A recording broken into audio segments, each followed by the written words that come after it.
Buenas tardes, son todos bienvenidos en el nombre de Cristo. Me da gusto poder compartir la palabra de Dios nuevamente con ustedes. Y les invito a abrir allá la Biblia, allá en el Evangelio según San Mateo, en su capítulo 5. Recuerden que hemos estado estudiando las bienaventuranzas y hoy vamos a ver 3 versículos de ese pasaje. Son los versículos del 10 al 12. Y antes de darle lectura, quiero presentarme. Mi nombre es Andrés Durán García. Soy pastor del Centro Cristiano Restauración y Vida en la ciudad de Minatitlán, Veracruz. Sean bienvenidos y espero que en esta tarde sea de bendición esta palabra. Dice así el versículo 10. Bienaventurados los que padecen persecución por causa de la justicia, porque de ellos es el reino de los cielos.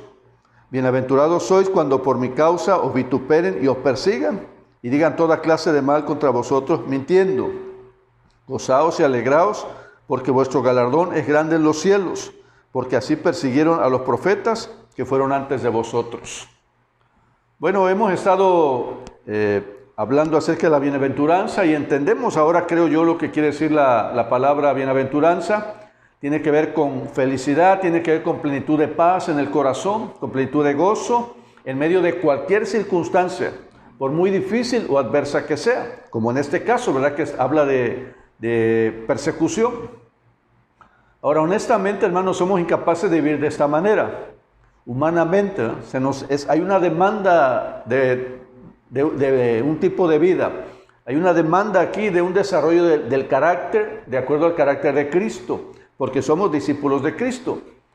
Pero humanamente es imposible, ¿no?, vivir de esta manera. Pero bueno, la Biblia nos llama a través de una nueva naturaleza que obtenemos en Cristo, a través de recibirle, de creer en Él, de entregar nuestra vida, de tener un encuentro personal, un nuevo nacimiento, la Biblia así lo llama. Y entonces somos capaces de vivir de esa manera, no en nuestras fuerzas, sino a través de una relación con Dios, a través del Espíritu Santo que mora en el creyente y a través de la palabra de Dios que ha sido dada para que podamos entenderla, conocerla y ponerla en práctica. Ahora dice aquí que son bienaventurados los que padecen persecución. Cuando escuchamos esta palabra de persecución, entendemos que se refiere a que alguna persona está siendo perseguida, o algunas personas, en este caso los discípulos, habrían de ser perseguidos. Una persona que está siendo perseguida con el afán de molestarla, con el afán de hacerle daño. Esa es la intención, ¿verdad?, de aquellas personas que persiguen a los discípulos de Cristo. Cristo fue perseguido de esta manera. La intención era siempre hacerle daño y al final lograron quitarle la vida, ¿no? Así que esta persecución de la que habla aquí el Señor Jesús y que le habla a los discípulos, les está diciendo, en ese llamado que tienen como discípulos, les está advirtiendo que así será la vida de ellos como discípulos. Es una advertencia entonces hacia estos discípulos. Si quieren ser discípulos, van a ser bienaventurados, pero también habrá persecución. Ahora, ¿por qué sufren persecución? ¿Por qué sufrirían persecución? ¿Por qué hoy sufren persecución los discípulos de Cristo? Les decía que es una advertencia y que es el resultado de ser discípulo de Cristo. Dice que la persecución viene a causa de la justicia, y cuando pensamos en esta palabra, pensamos en que Dios demanda justicia del hombre u obediencia del hombre o un tipo de vida del hombre o del discípulo, y cuando se encamina en un encuentro con Dios y busca seguirlo y busca obedecerle, entonces viene la persecución. Pero entonces en ese estilo de vida se está alineando con la justicia de Dios. La justicia aquí tiene que ver con que Dios demanda un estilo de vida del creyente. Y entonces el creyente se encamina en ese estilo de vida y eso Dios lo considera justo, porque es la demanda que Él está haciendo a los discípulos. No solo tiene que ver con eso, tiene que ver con, bueno, yo le creo a Cristo, le creo su palabra, lo sigo, y en ese seguir a Cristo me convierto en un discípulo, y siendo discípulo soy salvo también. O soy salvado, ¿no? Tengo vida eterna como regalo de parte de Dios en gracia.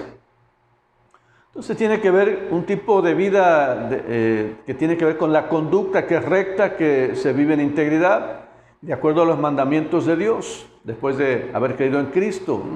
¿Ok? Entonces, esta persecución es la consecuencia también de cultivar un carácter cristiano. Todo aquel que quiere cultivar una vida en relación con Dios y en obediencia a Dios, dice la Escritura que padecerá persecución.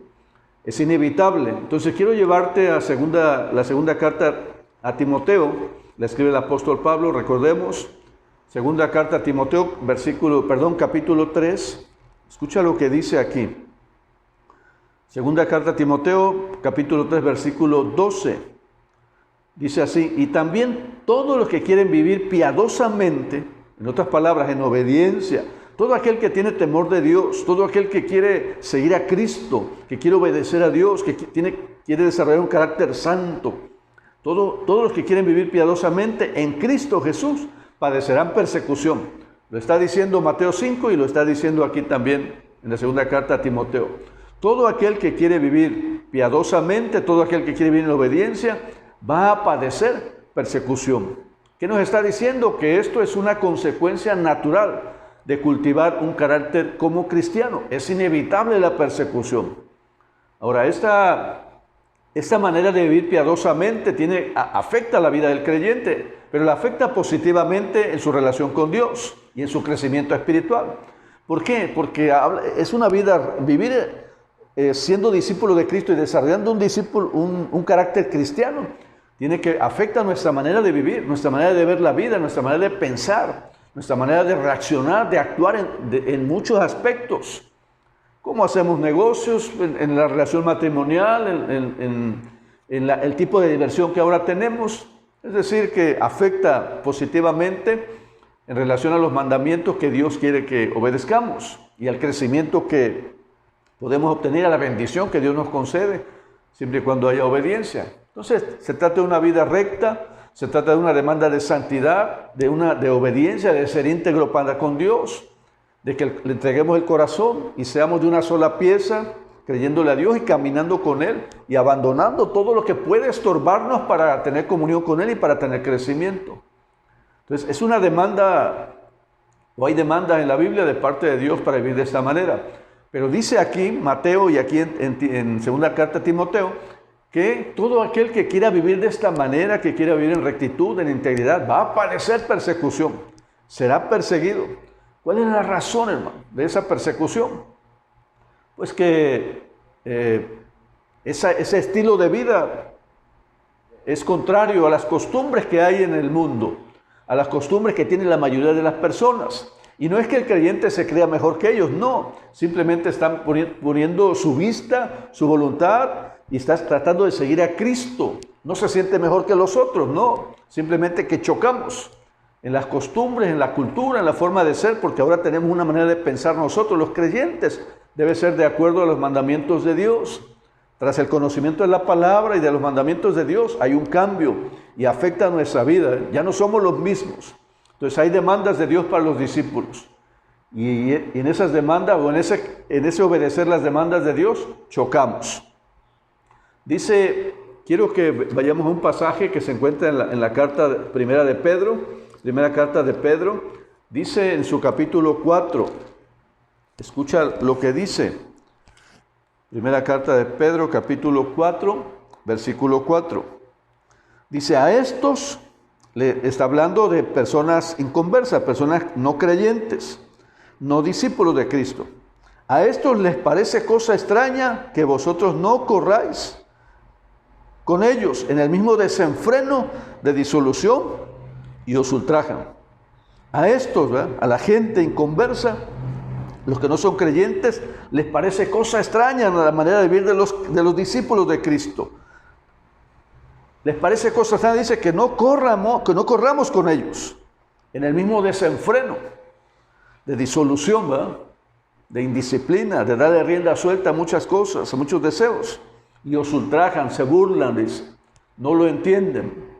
Entonces parece que el creyente en el mundo, el creyente ante la multitud de gente que no ha creído en Cristo, que no tiene relación con Dios, el creyente, el discípulo, entonces se enfrenta a un tipo de persecución, porque las personas no entienden que el creyente tiene una relación con Dios y que su vida ha sido transformada.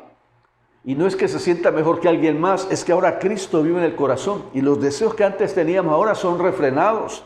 Ahora no son refrenados porque me prohíbe alguien, son refrenados porque tengo una relación con Cristo. Yo estoy consciente de mi relación con Dios. Estoy consciente de que he hallado algo que vale la pena vivir, una manera distinta de vivir y que vale la pena vivirla así. Que la vida con Cristo vale la pena, que la bendición de Dios vale la pena, que seguir a Cristo vale la pena y que la obediencia vale la pena, aun cuando haya rechazo. Porque dice aquí que os ultrajan, o sea, se burlan, menosprecian las personas, ¿verdad? Al creyente, al verdadero creyente, aquel que quiere vivir piadosamente, dice Pablo a Timoteo, al que quiere vivir piadosamente va a ser perseguido. Y aquí dice, la gente no entiende, la multitud que no sigue a Cristo no entiende cómo un creyente quiere servir a Cristo, cómo le sigue, cómo guarda su cuerpo, cómo guarda su economía, cómo guarda su pensamiento y cómo guarda sus relaciones familiares y de otro aspecto, de trabajo. ¿Cómo guarda eso? Y cómo guarda su cuerpo de vicios y de pecado y de excesos. O sea, no lo entiende, ¿verdad? Pero el creyente sabe. Pablo decía, yo sé a quién le he creído. Él es poderoso para guardar mi vida, para aquel día, ¿no? Para el día de la eternidad. Entonces, sus ojos de Pablo están puestos en Dios, en las alturas, no en la tierra. Así que no lo entienden. Y entonces dice el Señor Jesús en Mateo capítulo 5, volviendo allá al Sermón del Monte, dice que bienaventurados los que padecen persecución a causa de la justicia o a causa de Cristo, a causa de querer seguir a Cristo, porque de ellos es el reino de los cielos. El 11, bienaventurados sois cuando por mi causa os vituperen y os persigan y digan toda clase de mal contra vosotros mintiendo. Entonces Jesús está diciendo que no solo padecerán persecución, sino que os van a vituperar y van a calumniar con toda clase de mal. Van a calumniar la vida de ustedes, de los discípulos. Si vamos a la historia, nos vamos a dar cuenta que la iglesia primera, después de que Jesús parte de la tierra, resucita y se va al cielo, la iglesia queda y empieza la iglesia a evangelizar. Pero la iglesia es perseguida en los primeros años y es maltratada y es ultrajada. Son asesinados algunos, les roban sus pertenencias o sus propiedades, sus riquezas. Si tenían alguna posesión se las quitaban, los maltrataban y los calumniaban. Los calumniaban. ¿De qué manera? Los acusaban, por ejemplo, de canibalismo, porque tenían reuniones solo entre puros cristianos y en algún tiempo se reunieron en las catacumbas en la ciudad de Roma, bajo la tierra, ahí escondidos, hacían sus reuniones, hablaban de comer el cuerpo de Cristo, hablaban de beber la sangre, pero eso era simbólico. Recuerden que es algo simbólico. La iglesia hoy lo sigue haciendo a través de un pan especial o una galleta, o quizás un vasito de jugo de uva para celebrar la Santa Comunión. Era algo simbólico. Nosotros también, ¿verdad?, decimos, este es el cuerpo de Cristo, que es simbólico, esta es la sangre de Cristo, pero es un recordatorio. Participar de la Santa Cena a través de sus elementos es un recordatorio del pacto que Cristo hizo o de la salvación que Cristo hace a su pueblo a través de su sangre y a través de ofrecer su cuerpo. Es simbólico, hermano. Entonces los tachaban de canibalismo. La Biblia habla de que se saludaban con un beso santo, ¿verdad?, en la mejilla, y los tachaban, ¿verdad?, cuando se reunían, también de excesos en el aspecto sexual. O sea, eran calumniados de una manera. Inventaron también en alguna ocasión, ¿verdad?, que ellos habían incendiado la ciudad de Roma. Hubo un tiempo en que un emperador por ahí en Roma incendió la ciudad, la quemó y le echó la culpa a los cristianos. Comento esto, hermano, porque es la manera en que se calumnia. O sea, dice que serían perseguidos, serían vituperados, se inventarían cosas en contra de ellos. Y también dice que inventarían cosas, ¿no?, toda clase de mal contra vosotros, dice, pero mintiendo. O sea, persecución, vituperar, serían vituperados y calumniados. Esto incluye muerte, incluye maltrato, incluye despojo, incluye rechazo, eran injuriados, incluye crítica, inventar acusaciones, etc. Claro, remarca aquí, dice, Son bienaventurados cuando inventen, cuando sean perseguidos, ¿no? Y cuando inventen toda calumnia en contra de ustedes. Yo quiero remarcar esto porque es cierto, la Biblia dice, si están inventando son bienaventurados, pero no debían acusar ellos a los creyentes de cosas que se hacen mal, de pecados, a sabiendas de que son pecados y podemos hacerlos o lo hacemos, ¿verdad? Y nos acusan, ¿verdad? Pero no mintiendo, sino diciendo la verdad. Tenemos que tener cuidado con eso, ¿no? Porque hace énfasis la palabra en eso. Que inventen cosas, que digan cosas, pero que estén mintiendo. Si están mintiendo y están calumniando en contra de la iglesia, entonces son bienaventurados, pero no que hablen con la verdad. Bueno, a Jesús, hermanos, lo trataron de esa manera en el tiempo en que estuvo en la tierra, ¿no? Él fue tratado de esa manera, fue calumniado, fue rechazado, fue perseguido, fue injuriado, fue maltratado, tenía enemigos por doquier. Y es algo que llama la atención porque si uno ve la historia de Jesús a través de la Biblia, te va a dar cuenta que solo vino a hacer bien, vino a traer bendición, sanaba enfermos, predicó el reino de Dios, ¿verdad? Pedía arrepentimiento, pero siempre prometió una vida diferente para los creyentes, una vida de santidad, una vida de bendición. Aunque claro, el punto aquí, él está hablando de persecución a causa de creer en Cristo. Es verdad, la iglesia ha sufrido eso, sigue sufriendo. Bueno, quiero llevarte a un pasaje en Juan capítulo 15. Quiero que lo leas conmigo, Juan capítulo 15, versículos 18 al 21. Dice así el Señor Jesús: si el mundo os aborrece, sabed que a mí me ha aborrecido antes que a vosotros. Si fuerais del mundo, el mundo amaría lo suyo, pero no sois del mundo. Antes yo os elegí del mundo, por eso el mundo os aborrece. Acordaos de la palabra que yo os he dicho, el siervo no es mayor que su Señor. Si a mí me han perseguido, también a vosotros os perseguirán. Si han guardado mi palabra, también guardarán la vuestra. Mas todo esto os harán por causa de mi nombre, porque no conocen al que me ha enviado. ¿Cuál es la razón por la que la iglesia hoy es perseguida? La iglesia ha sido perseguida y hoy es perseguida a causa de Cristo, a causa de la justicia, dice Mateo. No son del mundo, dice. Si fueran del mundo, el mundo amaría lo suyo, no habría rechazo para ustedes como iglesia, para el creyente, para el discípulo. Pero no sois del mundo. Antes yo os elegí del mundo, por eso el mundo no os aborrece. ¿Cuál es la razón de la persecución de los creyentes o de los discípulos? Que el mundo aborrece a Cristo. Y parece mentira, pero a Cristo se le rechaza. La palabra de Dios es rechazada por las costumbres y por la cultura. Uno trata de enseñar la palabra, de compartir la bendición, de compartir el evangelio, y las personas rechazan. Porque anteponen la cultura, anteponen las costumbres antes que conocer la verdad de Dios, antes que conocer el evangelio, antes que leer por sí mismos la palabra de Dios, empaparse de ella, conocer a Cristo a través de ella y saber qué es lo que Dios dice y nos enseña a través de la palabra. Entonces se antepone todo eso y eso es un rechazo ya. Ahora dice, aborrecen a Cristo. Y dice Cristo, dice el Señor Jesús, ¿verdad? Por cuanto a mí me aborrecieron, a ustedes también los van a aborrecer por ser discípulos. Ahora, ¿cuál es la razón por la que Cristo es rechazado? Porque chocaba. La enseñanza de Cristo chocaba con la costumbre, incluso religiosa de aquel tiempo. La costumbre religiosa había encuadrado a Dios. Las costumbres que tenían de todo tipo chocaban con el evangelio, con lo que Dios o Cristo demandaban a través de su predicación.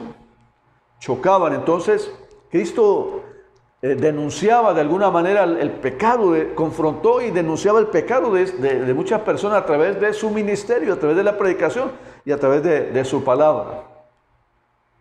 Así que lo rechazaron simplemente. No podemos decir que, creo yo que, bueno, podemos decir que Cristo para mí fue el hombre que más ha amado Amó a todas las personas que le rodeaban. Se compadeció de todas, tuvo misericordia, ayudó a muchísima gente. Sigue haciéndolo hoy. Y sin embargo, mucha gente en aquel tiempo lo vituperaron, lo escupieron y lo rechazaron. Y lo crucificaron. Pero hoy lo siguen rechazando. Hoy le siguen dando la espalda porque choca con la manera de pensar. Es rechazado hoy abiertamente a través de la vida de las personas, a través de los pensamientos. Ahora, Cristo confrontaba, te decía, el pecado, confrontaba lo oculto del corazón, el orgullo, la soberbia que viene en el corazón de las personas. Porque sacaba luz de lo que había realmente en el corazón de las personas, las motivaciones que había. Así que el Evangelio lo que hace es confrontar el corazón, confrontar nuestra vida. Viene y nos confronta con nuestro pecado. Si nos arrepentimos, recibimos a Cristo y empezamos a crecer con Él. Pero también tenemos la libertad de rechazarlo. Mucha gente lo rechaza, se le predica el Evangelio, se le invita a leer la palabra por sí mismo y rechaza, no quiere saber eso. Muchas veces no quieren conocer esa parte. Les parece algo que va a prohibirles, va a hacer mella en sus deseos, o va a poner un alto, un freno a sus deseos y a su estilo de vida. Y entonces lo rechazan. Hay una promesa aquí en este pasaje de Mateo, cuando dice que la iglesia o los creyentes serían perseguidos, serían calumniados, serían vituperados. ¿La promesa cuál es, hermanos? Dice que son bienaventurados los que sufren ese tipo de persecución. Pero también dice que debe haber gozo, dice, y alegría, porque hay un galardón grande en los cielos para todo aquel que padezca persecución a causa del Evangelio. Dice la palabra de Dios, ¿no?, que hay un grande galardón allá en el cielo para todo creyente. Vuestro galardón es grande en los cielos. Ahora, yo quiero, ¿por qué tendríamos que pasar los creyentes, los discípulos, este tipo de persecución o este tipo de sufrimiento? En este tiempo nosotros creo yo que no hemos sufrido el tipo de persecución que sufrieron estos primeros discípulos, los apóstoles. Y los primeros años de la iglesia fueron muy difíciles. Pagaron con cárcel, pagaron con torturas, pagaron con la vida el ser creyentes. Y entonces la iglesia se mantenía pura en ese sentido, porque todo aquel que creía en Cristo y que confesaba públicamente su fe en Cristo sabía que podía ser perseguido y podía perder la vida.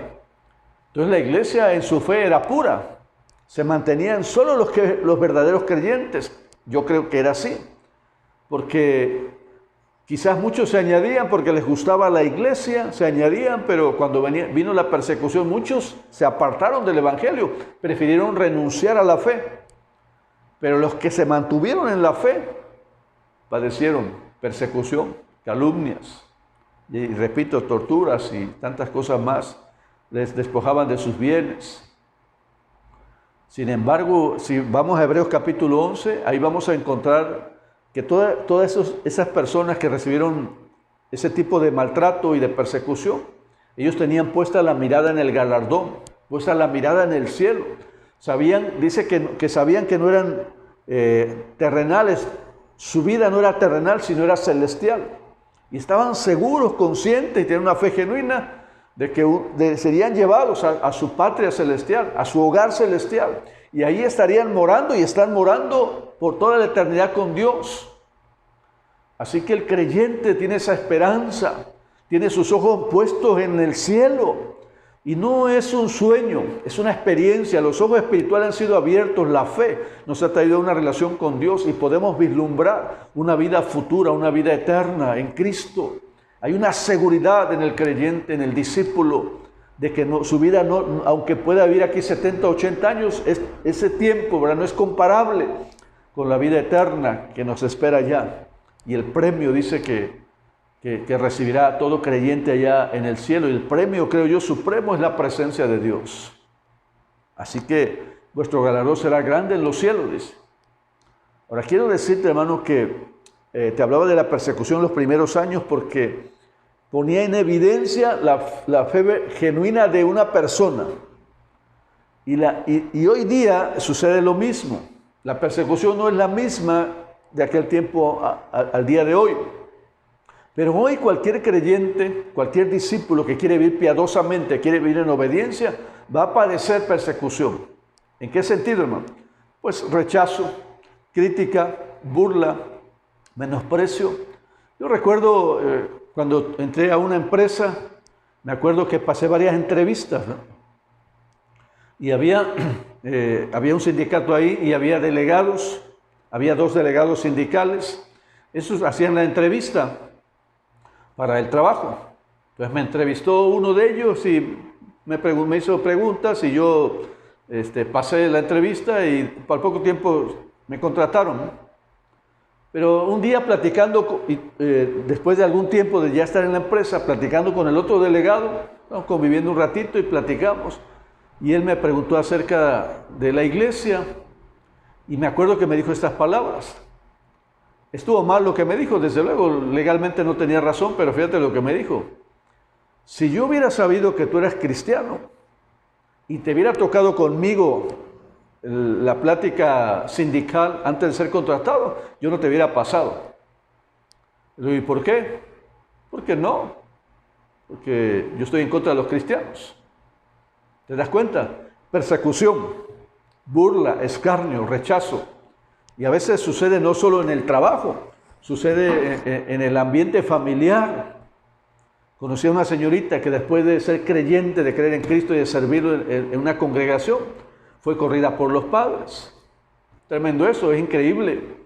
Pero sucede a causa de la costumbre, a causa de la cultura, a causa de Cristo.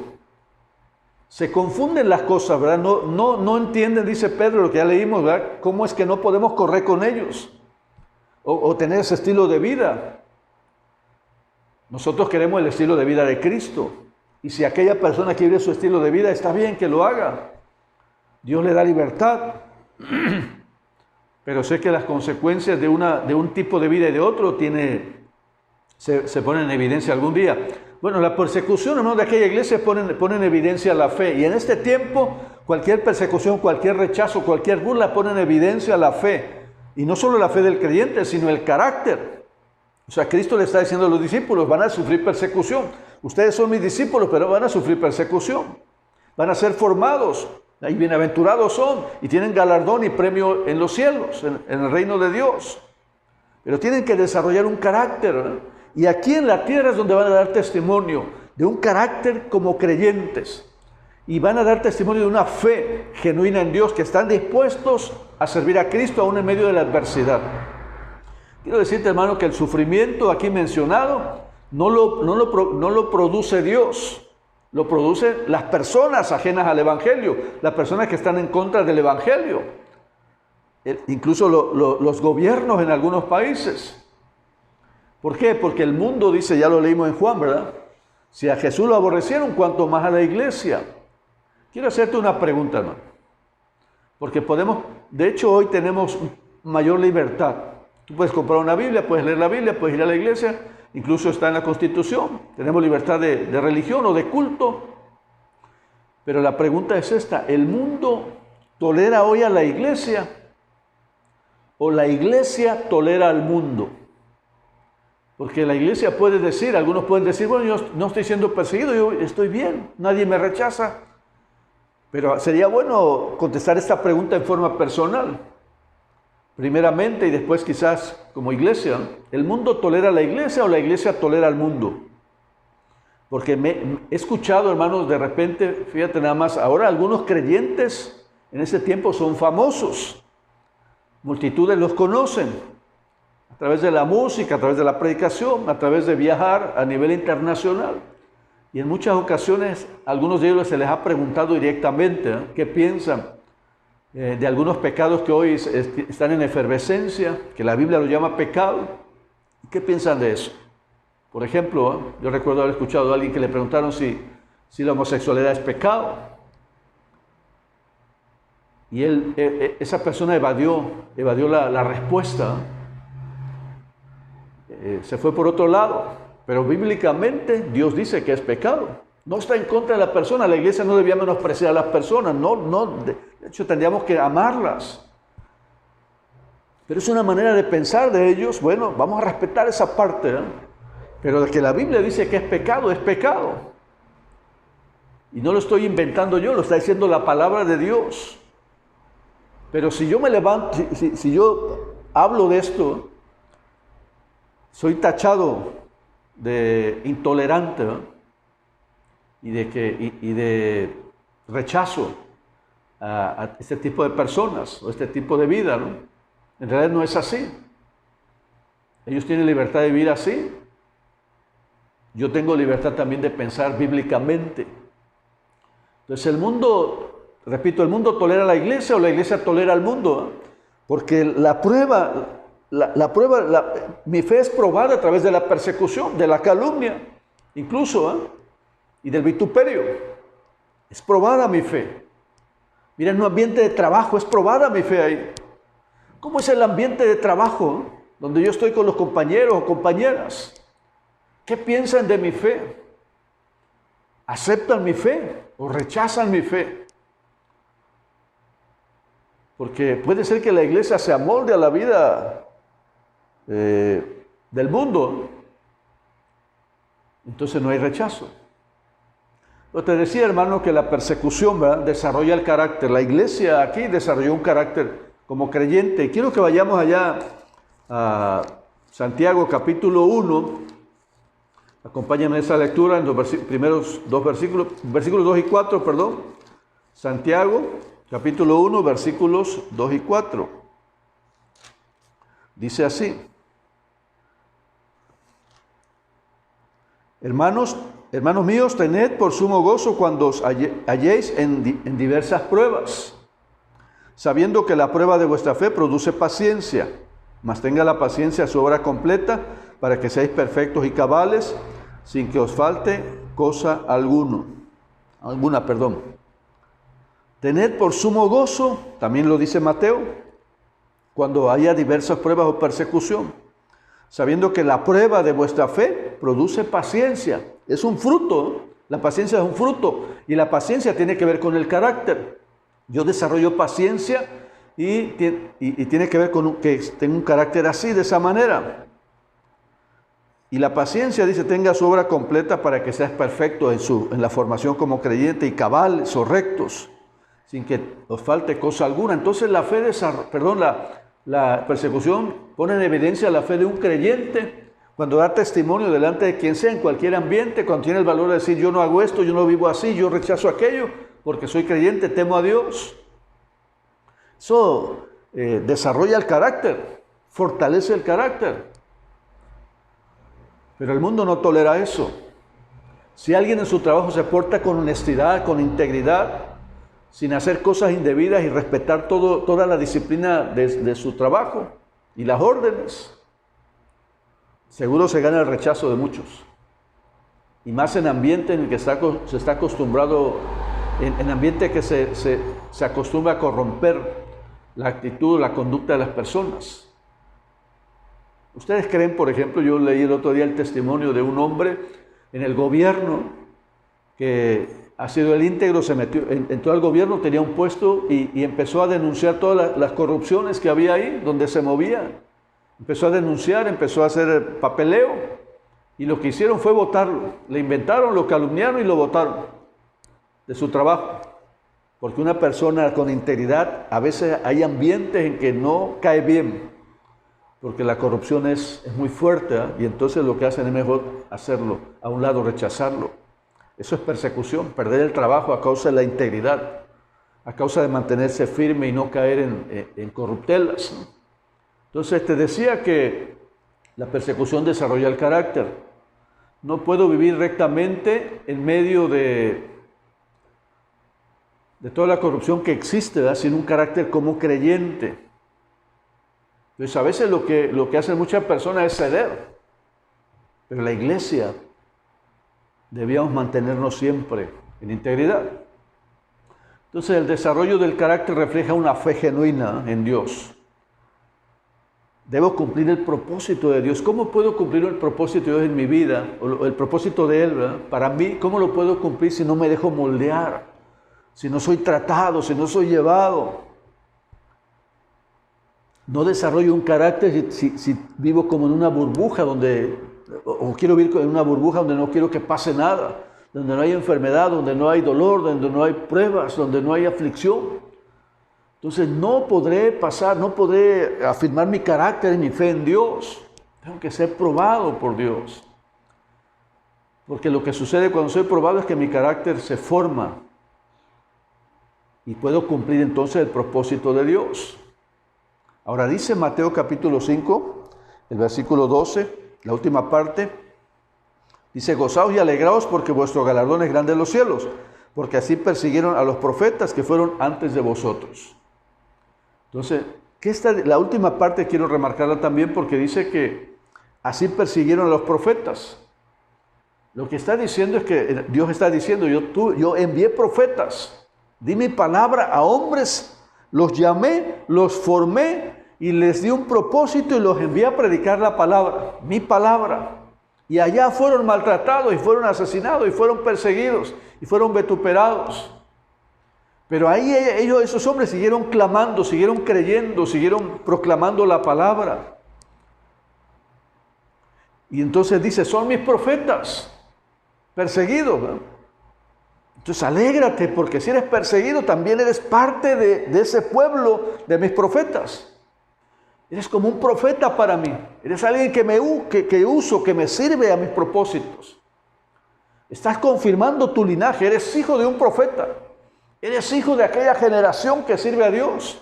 Eres parte de la iglesia que sirve, que se expone ante el mundo por la palabra de Dios, por su testimonio. Se expone a sí mismo delante de los enemigos del Evangelio. Entonces somos parte de ese pueblo, somos parte de esa generación de siervos de Dios. Así persiguieron a los profetas, así es perseguido hoy el pueblo de Dios, que tiene ese mismo carácter y esa misma fe. Entonces Dios está confirmando el linaje de la iglesia, hijos de Dios. Si los profetas son hijos de Dios, también la iglesia hoy son hijos de Dios. Así que, hermanos, dice aquí que somos bienaventurados. Somos bienaventurados los que padecen persecución por causa de la justicia. De ellos es el reino de los cielos. Son bienaventurados, dice, cuando inventen toda clase de mal en contra de ustedes, pero estén mintiendo. Gócense, alégrense, porque se está desarrollando en ustedes un carácter de verdadero creyente, una fe genuina. Se han levantado con esa fe genuina, con un carácter santo, y están rechazando todo tipo de pecado, todo tipo de proposición. Porque déjame decirte, cuando alguien ha creído en Cristo, su vida tiene que ser transformada, tiene que ser cambiada. Todo afecta, el Evangelio en la vida de una persona afecta todos los aspectos de su vida. Ya no se divierte de la misma manera, ya no se viste de la misma manera, ya no da rienda suelta a sus deseos, ya no corre, dice. Como decía Pedro, ya no corre con donde va todo mundo, haciendo lo que hace todo mundo. Se aparta, repito, no porque sea mejor, sino porque tiene temor en su corazón. Y su deseo es agradar a aquel que lo llamó, aquel que le amó, aquel que le extendió los brazos, aquel que tuvo misericordia, aquel que nos ha mostrado su gracia y su amor incomparable. Entonces queremos agradarle a Él. ¿Cómo le agradamos? Con una vida de obediencia, con una vida recta, de integridad, en lo que Él dice. Soy ejemplo para otros, soy bendición para otros, pero no es en mi fuerza, es en la gracia de Dios, y con una fe genuina, y con una confianza en Él. Así que, hermanos, en este tiempo la iglesia de alguna manera también ha sido perseguida, somos rechazados, y a veces pienso que la iglesia debía poner más énfasis en predicar el Evangelio y en rechazar todo tipo de pecado, no condenando a las personas, sino rechazando el pecado, ¿verdad? Y mostrando a las personas amor y mostrando la palabra de Dios, de una vida mejor que Dios quiere darnos, ¿no? Para que las personas puedan encontrar en Dios lo que están buscando y han estado buscando. Así que la iglesia es bienaventurada. Somos llamados, hermanos, a ser bienaventurados, a tener gozo y a ser siervos útiles en manos de Dios y a tener un carácter santo. Quiero que oremos, hermanos, juntos en esta hora en el nombre de Jesús. Poner nuestra vida en su mano y que Él nos ayude a sobrellevar toda prueba que tengamos a causa de nuestra fe. Vamos a orar. Padre, oramos en esta hora en el nombre de Jesús. A veces no entendemos, Padre, a veces no alcanzamos a vislumbrar lo que significa ser bienaventurado, lo que significa estar en tu mano, lo que significa haber sido amado por ti, haber sido tomado en tu mano, haber sido salvado por gracia. A veces no entendemos y no entendemos cómo será la vida en tu presencia, Señor, y a veces no entendemos las pruebas, el sufrimiento, lo que hemos vivido y la persecución incluso. Pero delante de ti está nuestra vida en esta tarde, Señor, en el nombre de Jesús, para pedirte, Señor, que abras nuestros ojos, para pedirte que toques nuestro corazón una vez más, que nos des entendimiento del Evangelio, que nos des entendimiento, Señor, del llamamiento santo que nos has hecho, de la salvación tan grande que nos has regalado a través de Cristo Jesús. Padre, y que podamos ver más allá de lo terrenal que hoy vemos, Padre. Que nuestra vida y que nuestra vista, Señor, se abra delante de ti. Podamos estar anclados, Señor, en la eternidad. Nuestra vista y nuestra vida, Señor, esté anclada más allá de lo que vemos hoy, Padre. Que podamos mirar, Señor, hacia el cielo, levantar nuestros ojos, mirar tu presencia, poder ver la magnitud de tu gracia, de tu favor, Señor, y poder valorar la vida eterna, eterno Padre. Gracias, bendito Dios. Te rogamos en esta hora, Señor, por la vida de tu pueblo, donde quiera que está y donde quiera que está siendo perseguida la iglesia, Señor. Hay gente, Padre, quizás no al nivel nuestro, no en nuestra tierra, en esta ciudad, pero sí en otros lugares y quizás en otros países, Padre, donde están siendo perseguidos, vituperados, calumniados, asesinados incluso, Señor, a causa del Evangelio, a causa de tu palabra. Te pedimos tu bendición, te pedimos reafirmes la fe de esos hermanos, de este pueblo, Señor, en el nombre de Jesús, y que afirmes también nuestra fe, Señor, en este tiempo y en el ambiente en el que nos movemos. Que seamos capaces de levantarnos donde quiera que estemos, dando testimonio de una fe genuina, Señor. Padre, diciendo que tú eres Dios y que nuestra vida te pertenece y que nuestra vida, nuestra forma de vida, Señor, es en base a tus mandamientos, al temor que hay en el corazón nuestro para contigo. Santifica la vida de tu pueblo. Padre, fórmanos en nuestro carácter, Señor. Tenemos debilidades en muchos aspectos, Señor, y muchas veces, Dios, tenemos temor quizás al rechazo, tenemos temor al sufrimiento y a la persecución, Padre. Es entendible, es humano, pero nos ponemos delante de ti sabiendo, Señor, que en toda prueba, en todo momento, tú estás con nosotros y tú nos sostienes, Señor, y que además vas a formar el carácter de la iglesia, vas a formar el carácter de cada uno de nosotros, Padre, a través de una fe genuina, a través de una confianza en ti y a través, Señor, de la persecución, del rechazo, sobre toda tu palabra, Señor. Pero queremos darte gracias también porque te ha placido llamarnos. Que podemos decir, Señor, que estábamos ciegos y aunque no vemos todavía de la manera que quieres que veamos, podemos ver, Señor, que estamos ciegos, que estábamos ciegos y que continúas abriendo nuestros ojos y te pedimos lo sigas haciendo, Padre, y podamos ver más allá de lo que hoy vemos. Aquí está nuestra vida, santifícala, forma el carácter, Señor, conforme al tuyo y que seamos reflejo de tu gracia y de tu amor, Señor. Gracias, bendito Dios, en el nombre de Jesús. Amén. Amén.